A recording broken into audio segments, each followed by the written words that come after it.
Hey, it's Joy. I've got big feelings about little things, and I want to talk about it. Oh yeah, I'm mad about it. And the fact that everyone else is not up in arms about it is a big part of the problem. Oh, I bawled my eyes out, like I always do. It was the sweetest thing. Oh, it was the cutest thing. It was the funniest thing. Thanks for being here. Let's go. Well, hi. Thank you so much for being here. I'm always grateful to get a chance to talk to you. And we are in the last months of the spring season, headed into a summer break. So I'm trying to knock out a couple of stories that just have not come up naturally in my weeks doing this podcast. And just in case I don't come back from this break, I want to make sure you know these stories. Or maybe I just need to therapeutically tell them. Either way, here we go. I'm going to tell you about the most toxic workplace I ever worked in. First of all, I want you to know this is not for the kids. This episode is not for the kids. And if you're sensitive about hearing about pornography or any type of, I'm not sure if we're going to get to the violence portion. I just want you to be aware that my typical light-hearted topics, this may be different from that. So just be mindful of that. If you're sensitive to that kind of thing, please skip. Absolutely skip. I'm talking through this for a couple of different reasons. Number one, just to say what I would have done differently. But the huge point of that is that I'm almost 50 years old and have had therapy and don't really give a crap what people think about me anymore. And I know better. And I've lived in this world and I've seen the things that people have done to one another and am tired of it and would not put up with it. But when you're 20, 22, 24, you don't really you're not coming from the same place. 22-year-old Joy, she's the same person as I am, but she was not in a position really to react in the way that I would today.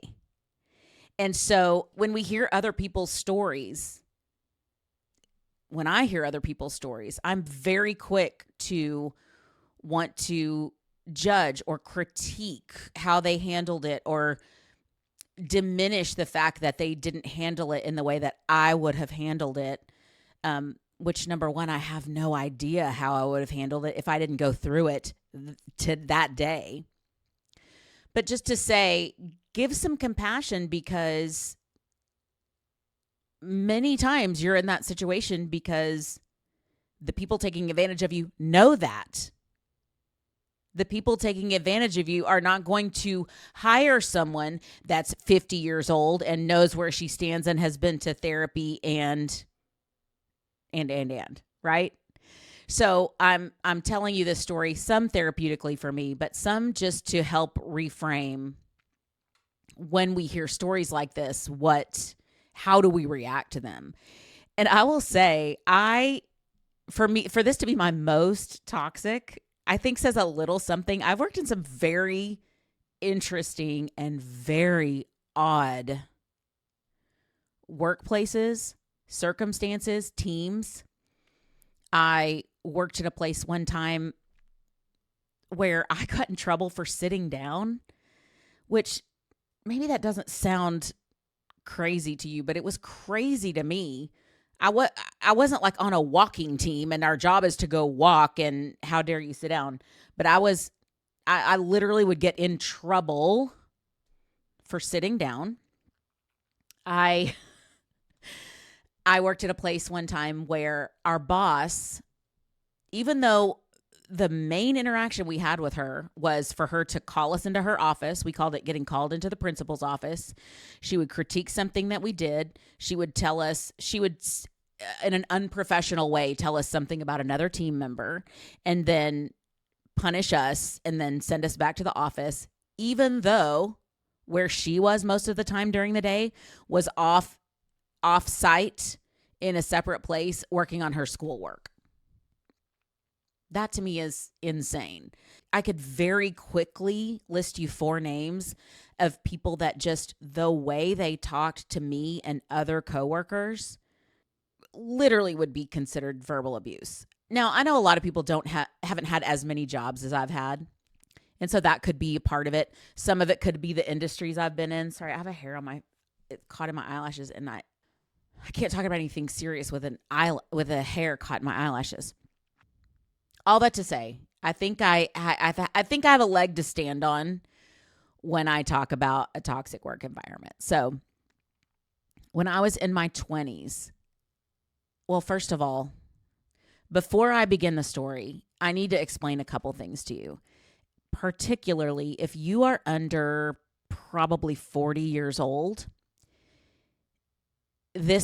some of this might not make sense to you because we were living not in a pre-internet world, but a very young internet. Like the internet was so young at this time.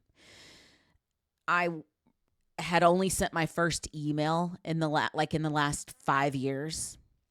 We still had dial-up. You didn't just hop on. You had to go through a landline and you had to like basically call up to the server and be like, hey, can we get connected here? And so high-speed internet was not a thing, or it was very new, and it was only usually at work. Okay? We didn't have cell phones connected to the internet.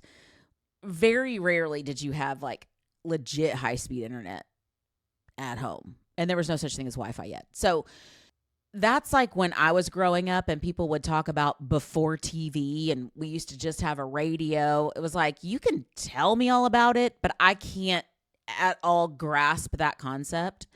So that part will be hard for you to understand, and I get it, but just try your absolute best to follow. Try to follow the technology part if at all possible.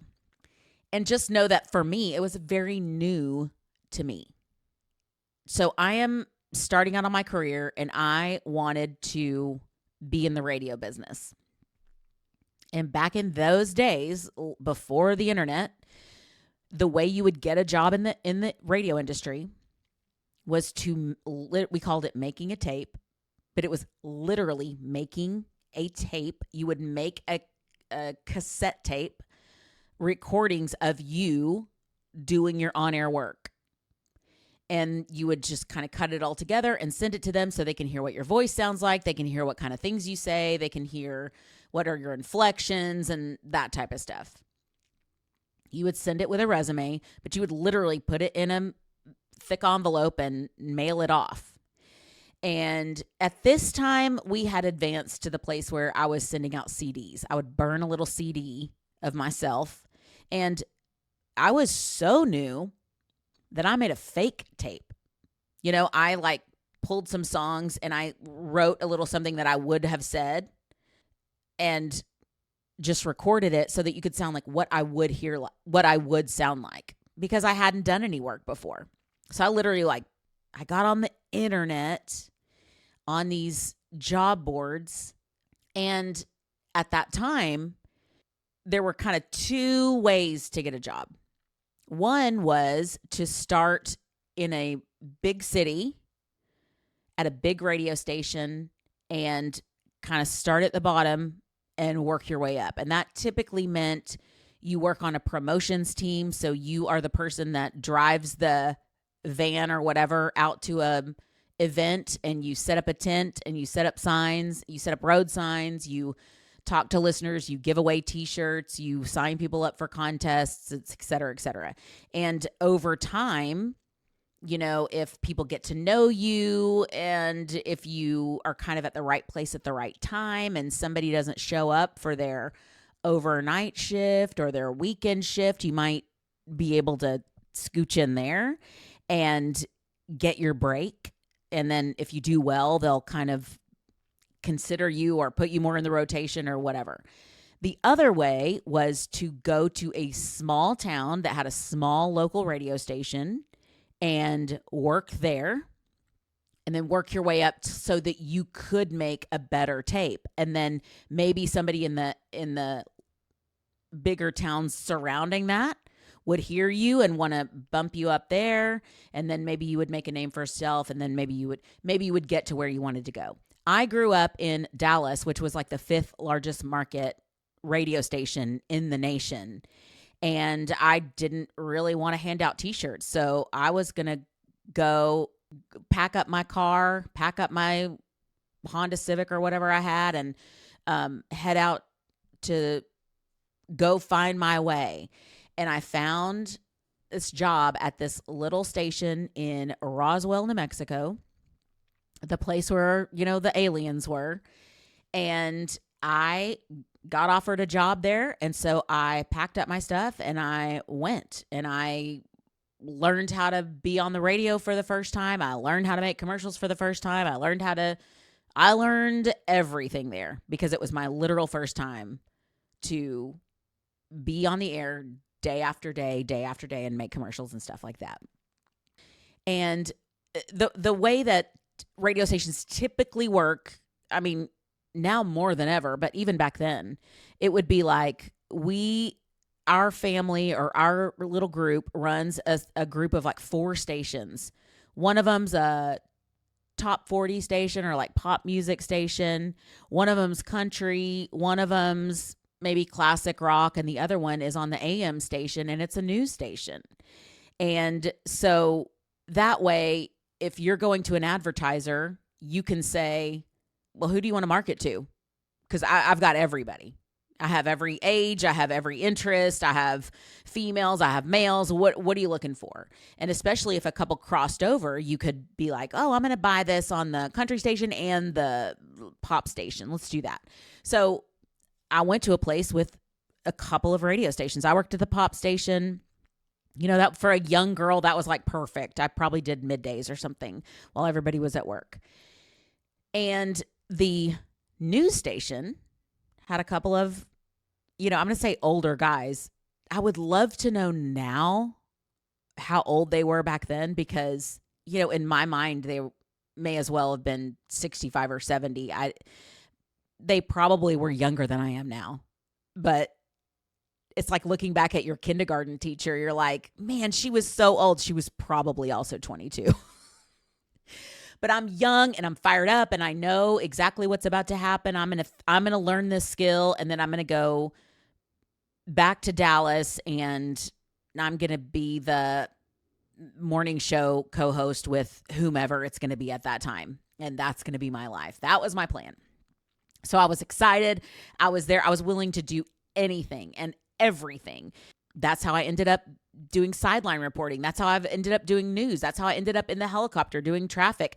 I was willing to do anything to get me experience and get me a paycheck and to get my voice out there, to get me known, because I was waiting for my big break. Well, the old guys, gosh, they were probably 45 years old, but the guys that ran the news station did a show on Fridays, and it was called something like the Big Brains or the Smart Guys or the something, and it was like it was a game that you would play.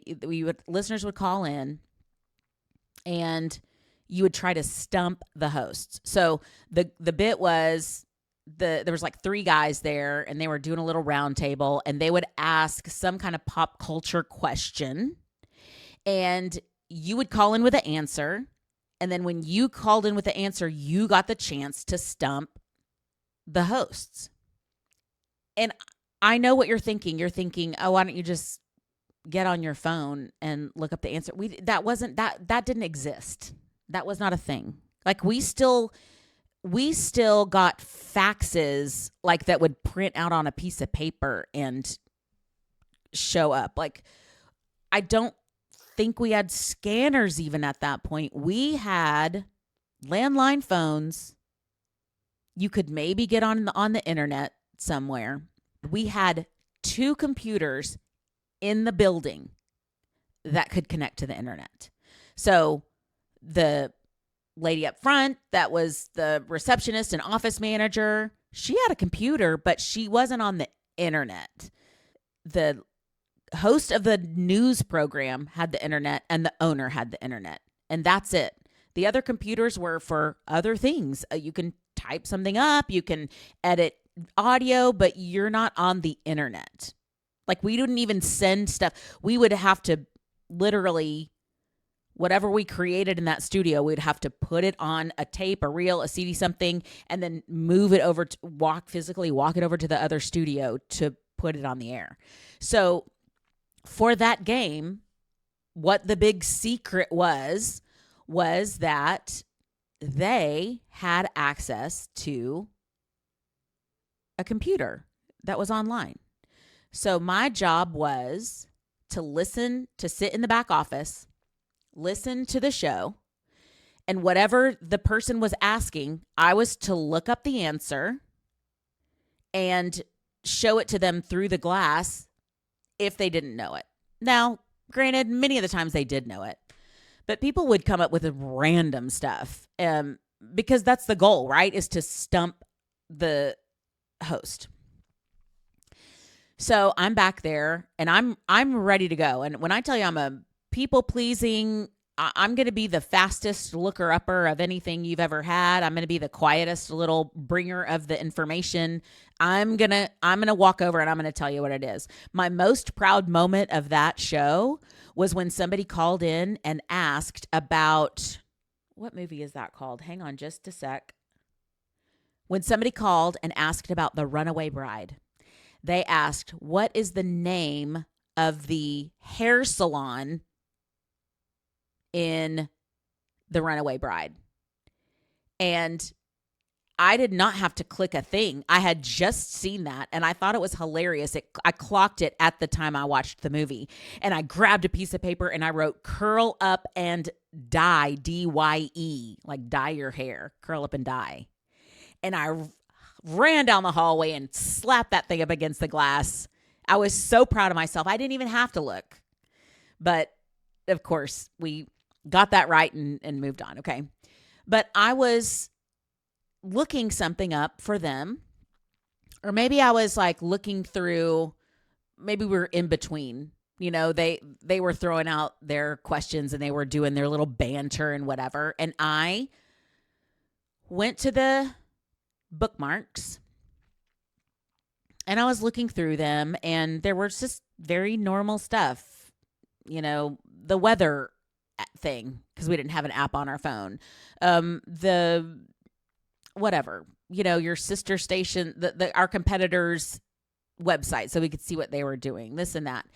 And there was one called MSN.com, which was back in the day was a very common, just like homepage that you would start with. It was like there was news on it, and it would also have like the stock ticker. It would have your local weather. It would have stuff like that, just like the generic, like, what do you want to know? What do you need to know today to start your day? And I went down to go click on it because I thought, I'll just see what's going on in the world. And between the time that you highlight it to select it and the time you click the mouse to actually go there, as if you're hovering, the website name comes up. Like when you hover and the thing reveals itself. So where it said MSN.com, as I was hovering, I saw that the website said Pamela and Tommy Lee's sex tape. I probably should pause right here. I did not realize this was going to be such a long story. I sort of thought I could quickly get through it, but I think my brain, like trying to process everything and trying to just thinking through all the details and stuff of that, and just remembering what it was like in the early aughts, before we had internet everywhere. So I'm going to do a little pause. I'll finish this story next week, and apologies, but thank you. We'll come right back next week. Okay. See you then. Thanks for listening to Little Things, Big Feelings with Joy Delaney. I'm James, the producer, editor, director, and executive producer. Follow Joy on socials at Joy Delaney Cox on Instagram, Facebook, and TikTok. Honestly, forget TikTok. I don't even know how to use You it don't even anyway. know how to use it anyway. James. Follow Joy on socials at Joy Delaney Cox on Instagram and Facebook. See you next week.